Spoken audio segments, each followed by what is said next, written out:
ओम नमः शिवाय, हर हर महादेव, जय महाकाल। कैसे हैं आप सभी लोग? आप सभी शिव भक्तों को मेरा प्रणाम। मेरे में देव आदिदेव महादेव की कृपा आप सभी भक्तों पर यूं ही बनी रहे, आपकी सारी मनोकामनाएं पूरी हो, यही मैं महादेव से प्रार्थना करता हूं। देखिए, हम सबको पता है कि 27 फरवरी 2026 के दिन पड़ रही है आमल की एकादशी, और 24 एकादशी में से मात्र ये एक एकादशी ऐसी है जिस दिन रात्रि के समय 9:15 पर अपने ही घर पर यह आंवले के जल का अचूक उपाय किया जाता है महाराज। और साथ ही साथ यह भी बात बताई है कि अगर आपको संपूर्ण एकादशी के व्रत का फल एक ही बार में प्राप्त करना है तो भूल करके भी ये 3 काम आज के दिन मत कीजिएगा। आमल की एकादशी कोई छोटी मोटी एकादशी नहीं है। इस दिन अगर कोई व्यक्ति दान पुण्य सत्कर्म करता है तो उसका जो पुण्य फल है वो उसे जीते जी प्राप्त हो जाता है। बाकी सभी दिनों का जो दान पुण्य सत्कर्म है वो उसे अगले जन्म में प्राप्त होता है, लेकिन इसका दान पुण्य सत्कर्म आपको जीते जी प्राप्त होता है। अगर कोई भूलवश भी आंवले के पेड़ के नीचे आज के दिन खाना मात्र भी खा लेता है, एक दीपक जला करके जल समर्पित कर देता है, तो महाराज उसका कुल, उसका वंश कभी खत्म नहीं होता, हमेशा वृद्धि होती रहती है, बढ़ती ही रहती है। और पूज्य गुरु जी ने आज के दिन करने वाला ये अचूक उपाय बताया है।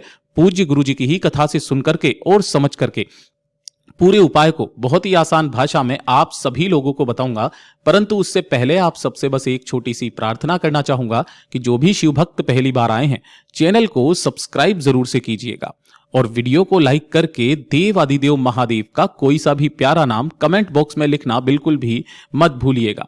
इस पूरे वीडियो में हम 4 महा उपायों के बारे में बात करेंगे जो आपकी अलग अलग कामना पूर्ति के लिए सिद्ध होंगे, तो आपको ध्यान से सुनना है और समझने की कोशिश भी करना है।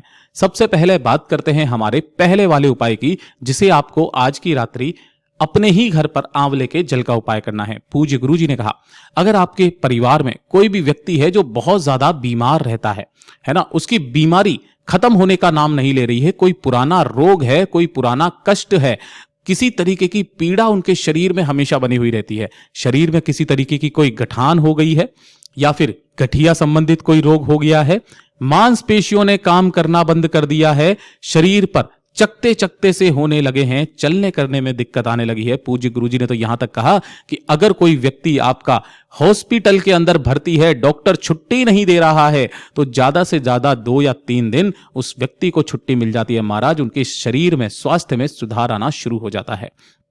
पूज्य गुरुजी ने कहा इसके लिए आपको लेना होगा मात्र 1 दीपक, ठीक है ना। इस तरीके से आपको एक दीपक तैयार करना है। हो सके तो इस एक दीपक को आज के पूरे दिन में किसी भी समय पर उस बीमार व्यक्ति के नाम से आंवले के पेड़ के नीचे आपको लगा देना है, ठीक है ना। किसी भी समय लगा देना, कोई दिक्कत वाली बात नहीं है। लेकिन जब रात्रि के समय आप इस उपाय को करेंगे तब आपको करना क्या है, 1 लोटा शुद्ध जल अपने घर का लेना है तांबे के कलश में, और इसके अंदर आपको मिलाना है थोड़ा सा गंगा जल, ठीक है। जल तैयार कर लिया, इसी के साथ में आपको चाहिए होंगे आंवला, ठीक है। अब इस तरीके का आंवला मिलना तो पॉसिबल नहीं है, बहुत मुश्किल है। अगर इस तरीके का आंवला नहीं मिलता है तब आप, गुरुदेव ने कहा कि जो सूखा आंवला होता है ना, इस तरीके से टुकड़े टुकड़े रूप में सभी के घरों में जरूर मिलता होगा ये, है ना। तो ये थोड़ा सा आंवला लेना, 2 से 4 टुकड़े, और इस आंवले को इसी वाले जल के कलश के अंदर ही आपको डाल देना है। अब ये जो आंवले का जल है इसे थोड़ी देर के लिए अपने घर के मंदिर में रख दीजिएगा, और उसके पश्चात इसे लेना रात्रि के समय, बस समय का ध्यान रखना, ऊपर नीचे कुछ नहीं होना चाहिए। केवल यही एक ऐसा उपाय है जो 9:15 पर आज की रात्रि किया जाता है। इस वाले जल को लेकर आपके घर में जहां पर भी महादेव की शिवलिंग विराजित है ना, कोई छोटी ही शिवलिंग क्यों ना हो, जो घर की शिवलिंग है उस पर भी कर सकते हैं। अगर नहीं है तब फिर आपको महादेव के मंदिर में जाना होगा, शिवलिंग के पास में, यहां पर शिवलिंग के पीछे की तरफ में खड़े होकर उत्तर दिशा की तरफ में मुख करना, जो पूजा पाठ अर्चना करनी है वो करना। और इस वाले उपाय को उस बीमार व्यक्ति के निमित्त परिवार का कोई भी व्यक्ति कर सकता है। जैसे ही आप यहां पर पहुंचोगे, अपने दोनों हाथों में उस कलश को पकड़ना, सबसे पहले उस बीमार व्यक्ति का नाम बोलना, गोत्र बोलना, जिस तिथि को कर रहे हो उस तिथि को बोलना, और अपनी कामना कहकर के इस संपूर्ण जल को शिवलिंग के ठीक ऊपर आंवलों के समेत ही, है ना, जो इसके अंदर आंवले हैं उनके समेत ही धीरे धीरे करके समर्पित कर देना है। जो भी जल जलाधारी से बहकर नीचे की तरफ आए, जितना जल हो सके उतने जल को रोकना, बाबा से कामना करके, विनती करके इस जल को लेकर के अपने घर पर चले जाना। घर पर जाने के पश्चात उस बीमार व्यक्ति के 3 स्थानों पर, पहला उसके मस्तक पर, दूसरा उसके कंठ पर, और तीसरा उसके नैनों पर इसे लगा दीजिएगा और बाकी का जल उस व्यक्ति को आचमन करा दीजिएगा, यानी कि पिला दीजिएगा। ज्यादा से ज्यादा 2 से 3 दिन उस व्यक्ति के स्वास्थ्य में सुधार आने लगेगा। पूज्य गुरु जी का बहुत अद्भुत और अचूक उपाय है, जरूर से कीजिएगा। बात करते हैं हमारे दूसरे वाले उपाय की। ये होता है किसी भी कार्य सिद्धि को लेकर के। अगर आप चाहते हैं आप जहां पर भी जाएं आपका मान सम्मान हो, आपकी बात का महत्व दिया जाए, आपको पूजा जाए, यहां तक कहा गया कि सामने वाला आपकी बात माने। आप किसी भी कार्य के लिए जा रहे हो तो उसमें सफल होकर के लौटें, सफलता आपको मिले, चाहे वो कोर्ट केस कचहरी का कार्य है या किसी भी बिजनेस मीटिंग के लिए जा रहे हो, वहां पर भी आप सफल होकर के लौटे। जिस कार्य के लिए जाओगे महाराज आप सफल होकर के ही लौटोगे। बस एक बार इस उपाय को कर लीजिएगा, उसके पश्चात चाहे कितनी भी बाधाएं आपके कार्य में क्यों ना आए वो सारी की सारी कट जाती है। पूज्य गुरु जी ने कहा आज के दिन आपको क्या करना है, एक दीपक तैयार करना है। ये जो दीपक होगा चाहे आप आटे का बना लो चाहे मिट्टी का, इसके अंदर आपको लगानी है गोल बाती और इसके अंदर आपको भरना है घी। घी का एक गोल बाती का दीपक तैयार करना। और इसी के साथ में आपको लेनी होगी थोड़ी सी मोली, कलावा, लच्छा, जो भी आप इसको बोलते हो, मोली बोलते हो, कलावा बोलते हो, काफी सारे लोग इसको लच्छा भी कहते हैं। तो जो भी आप बोलते हो ये सूती होना चाहिए, रेशमी वाला नहीं, सूती वाला इस तरीके से ले लीजिएगा, ठीक है ना। केवल ये दोनों चीजों के साथ में आपको पहुंच जाना है आपके घर के आसपास जो भी आंवले का पेड़ हो। किस समय पर? शाम के समय पर आपको ये उपाय करना है। जैसे ही आप यहां पर पहुंचोगे सबसे पहले आपने जो एक दीपक लिया है उस एक दीपक को आंवले के पेड़ के नीचे हरिहर महादेव का नाम लेकर के समर्पित करना। किनका नाम? हरिहर महादेव का नाम लेकर के समर्पित कर देना, जला देना। जैसे ही आप जला दोगे, जला देने के पश्चात जो आपने ये मोली, कलावा, लच्छा जो ये लिया हुआ है ना, इसे क्या करना, इस पेड़ की किसी भी टहनी पर अपनी कामना कह करके इसकी बांध देना और गिठान ऐसी लगाना कि आप खोल सके, है ना। थोड़ा सा इस तरीके से आपको अटका करके बाकी की जो मोली, कलावा, लच्छा बचा हुआ है ना उसे वहीं पर छोड़ दें, कोई दिक्कत नहीं है, ठीक है।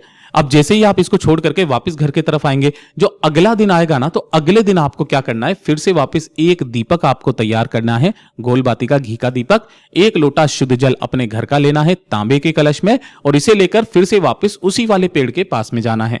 जैसे ही आप यहां पर जाएंगे फिर से वापस आपको ये एक जो दीपक है उसे प्रज्वलित कर देना है, जला देना है। जला देने के पश्चात आपने जो यहां पर मोली, कलावा, लच्छा जो बांधा था उसे खोल लीजिएगा और उसे खोलने के पश्चात एक लोटा शुद्ध जल जो लेकर के आए हो आंवले के पेड़ में ही हरिहर महादेव के नाम से समर्पित कर देना, ठीक है। अब ये वाली जो मोली, लच्छा, कलावा जो आपने यहां पर बांधा था ना, इसे निकाल करके अपने हाथ पर बांध लीजिएगा, दाहिने हाथ की कलाई पर। जैसे कि ये आपका दाहिना हाथ है, इसकी कलाई पर इस तरीके से आपको इस लच्छे को बांध लेना है। उसके पश्चात महाराज आप जिस कार्य के लिए भी जाएंगे उसमें सफल होकर के ही लौटोगे, ये निश्चितता है। पूज्य गुरु जी का बहुत अद्भुत और अचूक उपाय है, जरूर से कीजिएगा।